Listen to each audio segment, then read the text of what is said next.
The Adventures of Ferdinand Count Fathom by Tobias Smollett. Volume 1, Chapter 1. Some sage observations that naturally introduce our important history.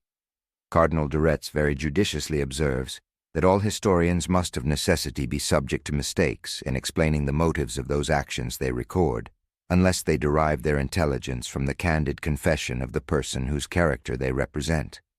And that, of consequence, every man of importance ought to write his own memoirs, provided he has honesty enough to tell the truth, without suppressing any circumstance that may tend to the information of the reader.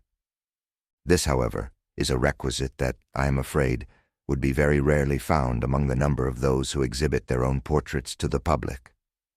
Indeed, I will venture to say that how upright soever a man's intentions may be, he will, in the performance of such a task, be sometimes misled by his own fantasy and represent objects as they appeared to him through the mists of prejudice and passion. An unconcerned reader, when he peruses the history of two competitors who lived 2,000 years ago, or who perhaps never had existence except in the imagination of the author, cannot help interesting himself in the dispute and espousing one side of the contest with all the zeal of a warm adherent. What wonder, then, that we should be heated in our own concerns, review our actions with the same self-approbation that they had formerly acquired, and recommend them to the world with all the enthusiasm of paternal affection. Supposing this to be the case, it was lucky for the cause of historical truth that so many pens have been drawn by writers who could not be suspected of such partiality, and that many great personages among the ancients as well as moderns either would not or could not entertain the public with their own memoirs. From this want of inclination or capacity to write, in our hero himself, the undertaking is now left to me of transmitting to posterity the remarkable adventures of Ferdinand Count Fathom. And by the time the reader shall have glanced over the subsequent sheets, I doubt not but he will bless God that the adventurer was not his own historian. This mirror of modern chivalry was none of those who owe their dignity to the circumstances of their birth, and are consecrated from the cradle for the purposes of greatness, merely because they are the accidental children of wealth. He was heir to no visible patrimony, unless we reckon a robust constitution, a tolerable appearance, and an uncommon capacity, as the advantages of inheritance. If the comparison obtains in this point of consideration, he was as much as any man indebted to his parent, and pity it was that in the sequel of his fortune he never had an opportunity of manifesting his filial gratitude and regard. From this agreeable act of duty to his sire, and all those tendernesses that are reciprocally enjoyed betwixt the father and the son, he was unhappily excluded by a small circumstance, at which, however, he was never heard to repine. In short, had he been brought forth in the fabulous ages of the world, the nature of his origin might have turned to his account.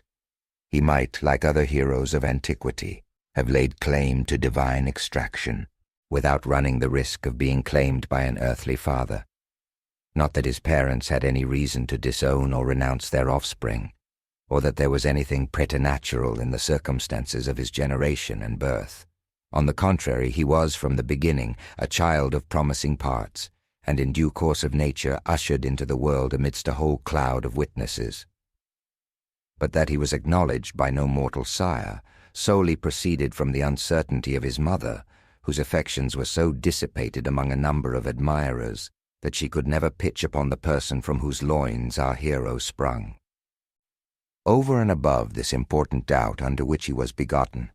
other particularities attended his birth, and seemed to mark him out as something uncommon among the sons of men. He was brought forth in a wagon, and might be said to be literally a native of two different countries. For though he first saw the light in Holland, he was not born till after the carriage arrived in Flanders, so that, all these extraordinary circumstances considered, the task of determining to what government he naturally owed allegiance would be at least as difficult as that of ascertaining the so much contested birthplace of Homer. Certain it is The Count's mother was an Englishwoman who, after having been 5 times a widow in one campaign, was, in the last year of the renowned Marlborough's command, numbered among the baggage of the Allied army, which she still accompanied, through pure benevolence of spirit, supplying the ranks with the refreshing streams of choice Geneva, and accommodating individuals with clean linen, as the emergency of their occasions required. Nor was her philanthropy altogether confined to such ministration. She abounded with the milk of human kindness, which flowed plentifully among her fellow creatures, and to every son of Mars who cultivated her favor, she liberally dispensed her smiles, in order to sweeten the toils and dangers of the field. And here it will not be amiss to anticipate the remarks of the reader, who, in the chastity and excellency of his conception, may possibly exclaim, "Good heaven! Will these authors never reform their imaginations and lift their ideas from the obscene objects of low life? Must the public be again disgusted with the groveling adventures of a wagon?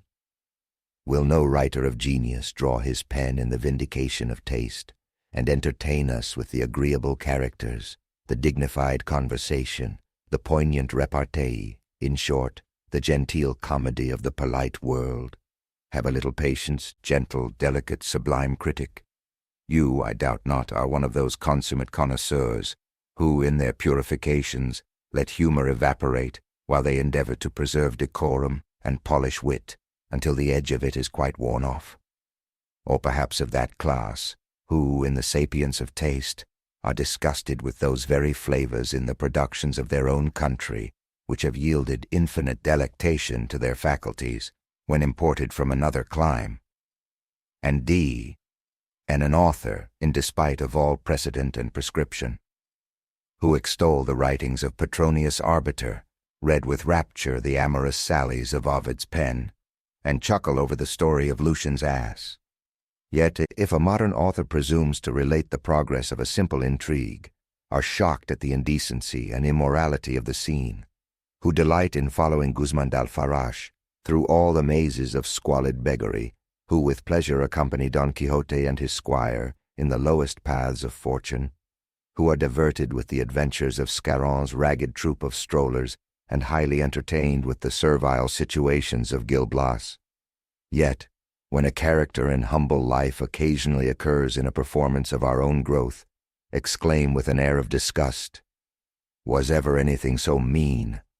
Sure, this writer must have been very conversant with the lowest scenes of life, who, when Swift or Pope represents a coxcomb in the act of swearing, scruple not to laugh at the ridiculous execrations, but, in a less reputed author, condemn the use of such profane expletives, who eagerly explore the jakes of Rabelais for amusement, and even extract humor from the Dean's description of a lady's dressing-room. Yet in a production of these days, unstamped with such venerable names, will stop their noses, with all the signs of loathing and abhorrence, at a bare mention of the china chamber-pot, who applauded Catullus, Juvenal, Persius, and Lucan for their spirit in lashing the greatest names of antiquity. Yet,